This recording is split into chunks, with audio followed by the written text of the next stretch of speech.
Alright guys, Tom here and welcome to a new video, and today I'm doing my WWE Raw review for the 30th of June 2014. There's actually 4 changes I have made to this week's Raw review, and every Raw review or pay-per-view review I do from now on, there'll be 4 of these changes. Now the first thing is, when you clicked on the video, the thumbnail has now changed, which is pretty awesome, and it's a lot better than the old Raw review thumbnails. Also, this video is only available in 480p. Not a lot of people will watch my videos in 720p anyway. Who wants to watch my face in 720p? So from now on, they're only going to be in 480p. This pretty much makes my render times faster and upload times faster, so I can get my Raw review out there a lot quicker.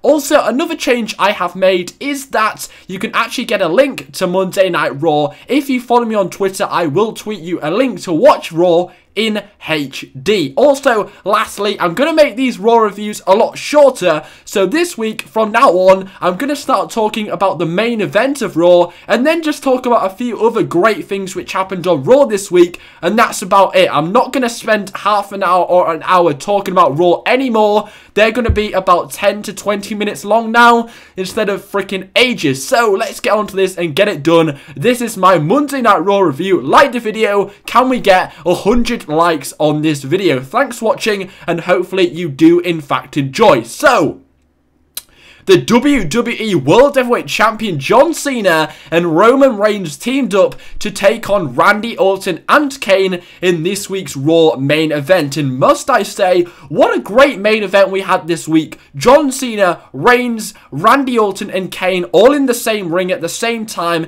in a tag team match. What a great main event for Raw this week. That was an awesome header for the main event. A great match and great superstars. I mean, you've got John Cena and Randy Orton, two of the biggest stars of the last 10 years in the WWE. Then you've got Kane, who was an amazing and great star in the late 90s for WWE. And you've also got Roman Reigns, who is an up-and-coming star in the WWE. So you've got 4 top talents and top guys who do mean a lot to the WWE main eventing Raw this week. What a great build to end this week's Monday Night Raw.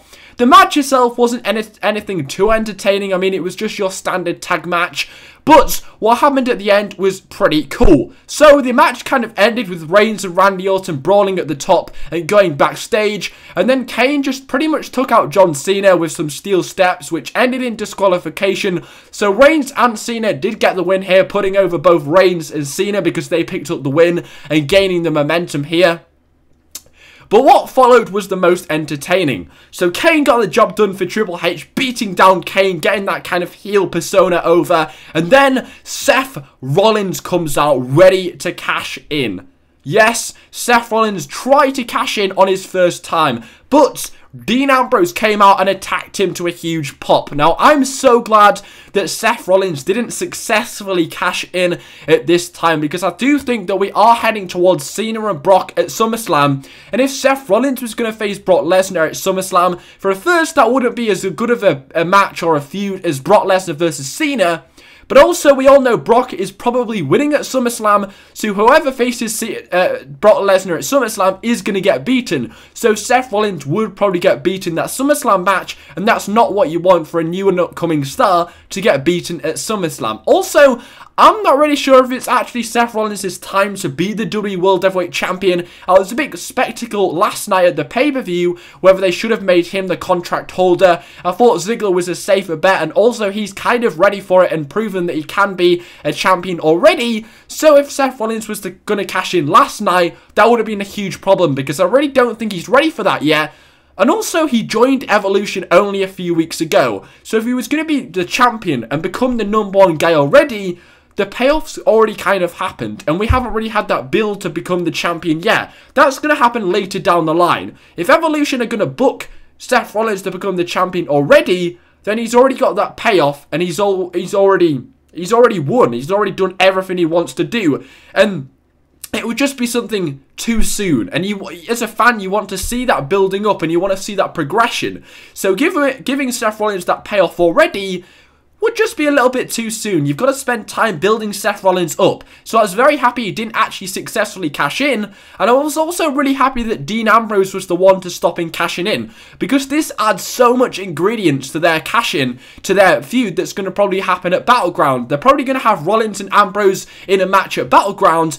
And that's just adding more ingredients. Costing probably Seth Rollins a WWE World Heavyweight Championship, Ambrose did. That's obviously adding some ingredients and some new fuel to the fire for their feud at Battleground, and I cannot wait for this match. It's going to be great, and I'm really intrigued to see if they actually add the briefcase to that match at Battleground. Maybe a ladder match for the briefcase would be cool for Seth Rollins and Dean Ambrose, but that definitely builds their match and their feud. But also, to end it, they planted the seeds for Triple H against Roman Reigns. So Triple H stood on the ring apron with the gold briefcase, which looks awesome, by the way. A gold briefcase, awesome. But also, Roman Reigns was in the ring and they had a stare down, and Roman Reigns pretty much made Triple H walk out the way because Reigns stood in the ring and didn't move. So that's planting a seed for a possible match at SummerSlam between Roman Reigns and Triple H, and that's going to be fucking awesome, and I cannot wait for that match as well. So far, SummerSlam looked absolutely awesome. We could have Ambrose and Rollins, Brock and Lesnar,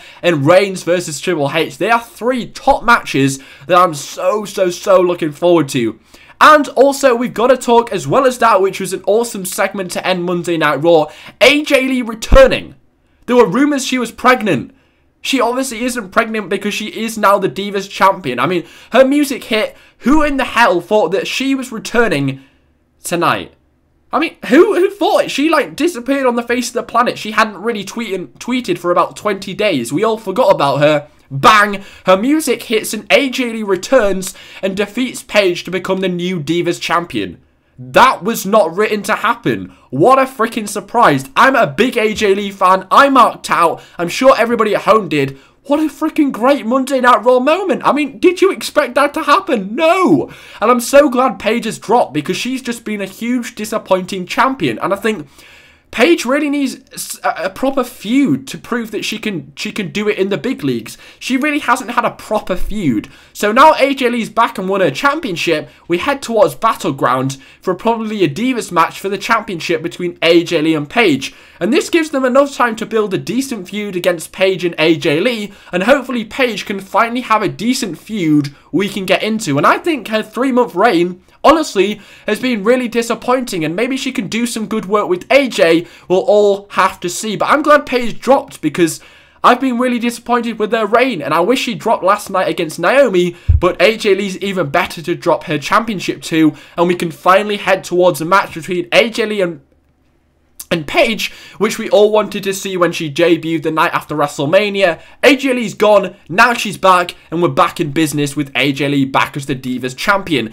They did chant CM Punk, which I thought was a bit unfair. I mean, the fans chanted for CM Punk, even though AJ Lee's only just returned. I mean, give respect to AJ Lee, who carried the Divas division for a year. Now she's back to work her ass off.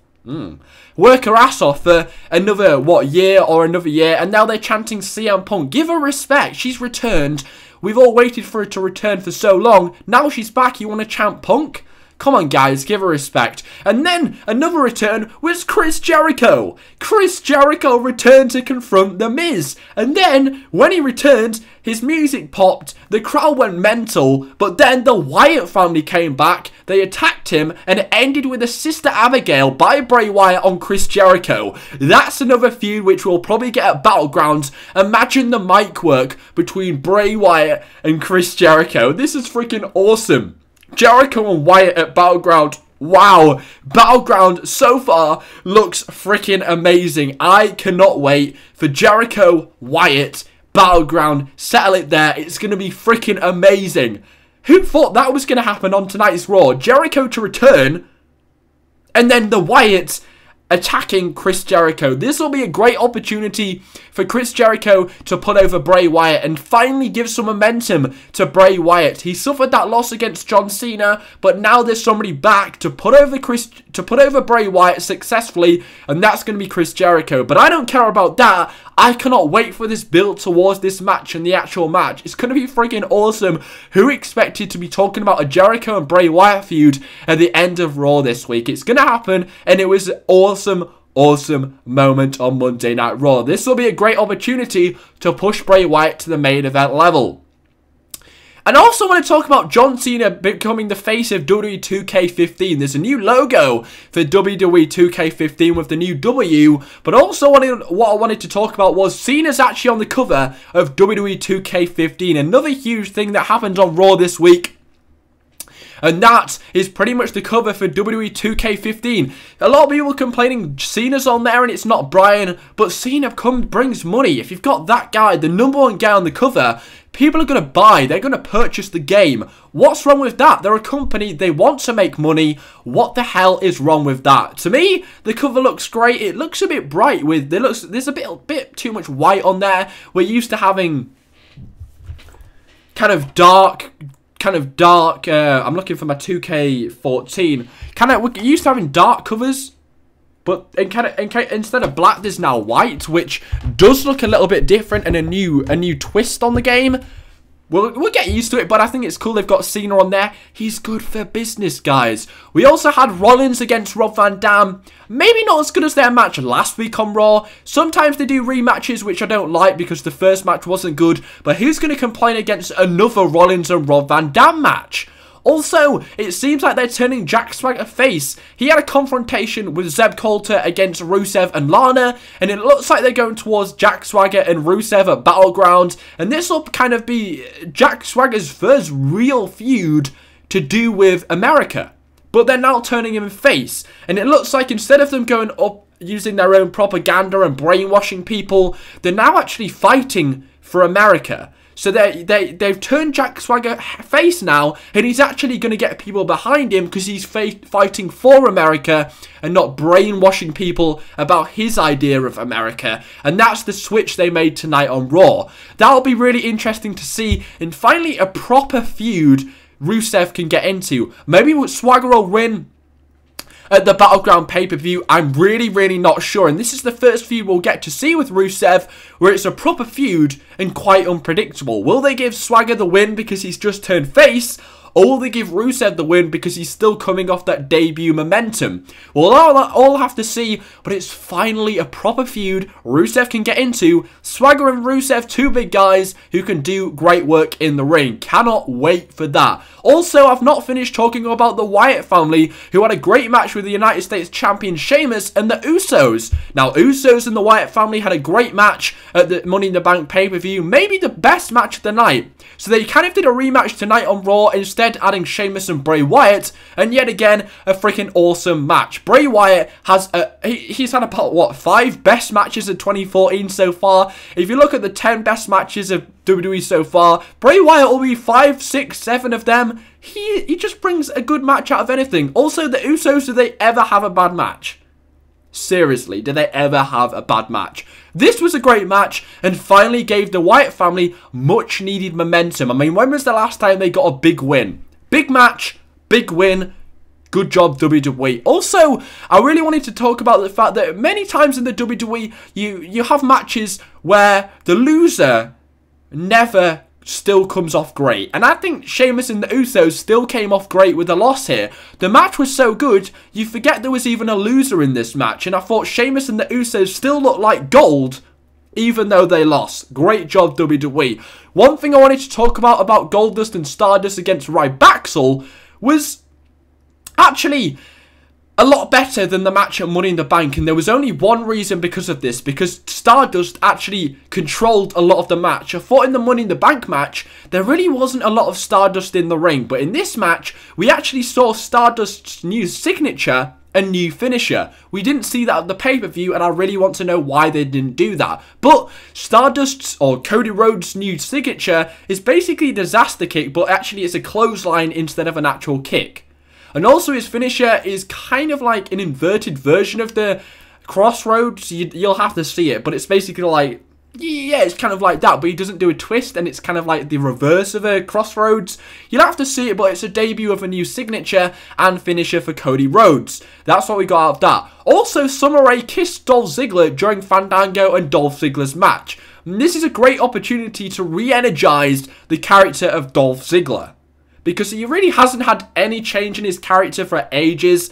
But now that Dolph Ziggler's got Summer Rae, as it seems, because she kissed him, and it seems like he liked it because he kissed her back, they're actually going to re-energize Dolph Ziggler and add something new to his persona. Get a hot woman beside him and really bring something new out of the character of Dolph Ziggler. He needs something fresh and new adding to his arsenal. Adding Summer Rae, who's hot, will be great for his character and actually suits him quite a lot. A hot blonde next to, well, a hot blonde of Dolph Ziggler will work wonders and also hopefully give a bit of a push to Summer Rae and see what she can do alongside Dolph Ziggler. Learn a new few things as well. And I never thought Ziggler could get even cooler, but now he might have Summer Rae, he's even cooler. Kofi against Cesaro, there's not really a lot to talk about this, except they kind of botched it a bit. Cesaro got beat by a roll-up pin, which isn't great because he loses a bit of momentum. But they did the win over the app, and I don't think they got the timings right because I've never seen that before. Usually they get the pin when it's back on TV, so I think the referee must have botched the ending up here. He must have not have told the superstars that was still on the app or at commercial.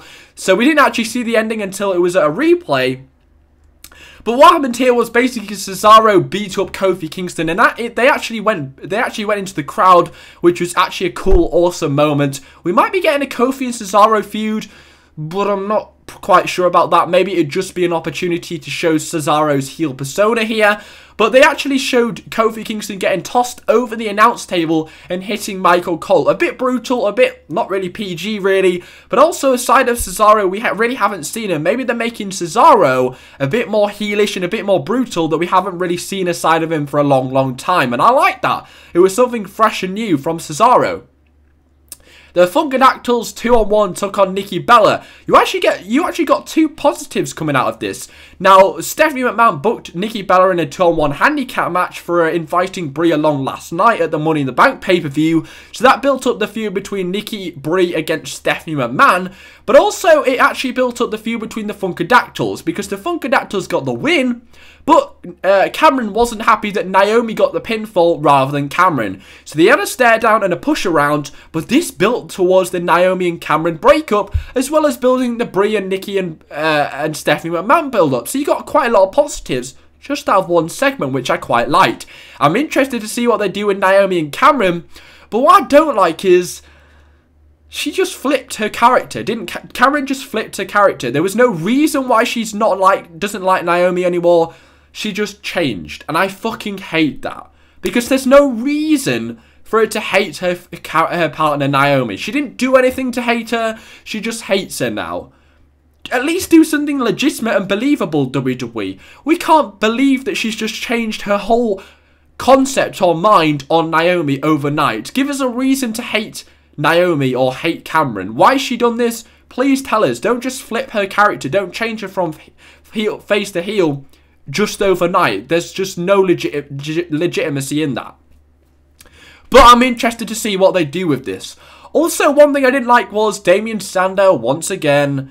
Now he dresses up as Vince McMahon, which was hilarious because the crowd all stood up for his music and then Damien Sandow came out. Proper heelish character there, but I mean, what did Damien Sandow do to piss somebody off backstage for them to make him Vince McMahon? Sorry, Sandow, I don't know what the hell you've done, but I'd rather not see you on TV than see you like this, because you deserve so much better. Last year, you were the Money in the Bank winner. This year, you're dressed as Vince McMahon, losing just from one chop from the Great Khali. And also, the Great Khali returned tonight on Raw. Yay! But come on, Damien Sandow deserves so much better than this. He should be in a position like Bray Wyatt or Seth Rollins, who are doing so well. Great talents rising up to the main event. Damien Sandow has their talent, but what is he doing? Ugh. He deserves so much better than this, doesn't he? Anyway, thanks for watching. Hopefully you enjoyed the fact that this review was so much shorter than my older reviews, and we actually got a lot packed into 20 minutes. So thanks for watching. This week, I will give Monday Night Raw a 9 out of 10. Yes, very lenient considering I gave Money in the Bank a 6 out of 10. But Monday Night Raw, maybe that was the best Monday Night Raw we have seen since the Raw after WrestleMania. Certainly a best Monday Night Raw out of like maybe the last 2 or 3 years, one of the best Raws we've seen. Freaking awesome. Thanks for watching. 9 out of 10. Take care. Spike your hair. If I found a way to be happy. happy every day. If you could just see my face, y'all would see I'm smiling.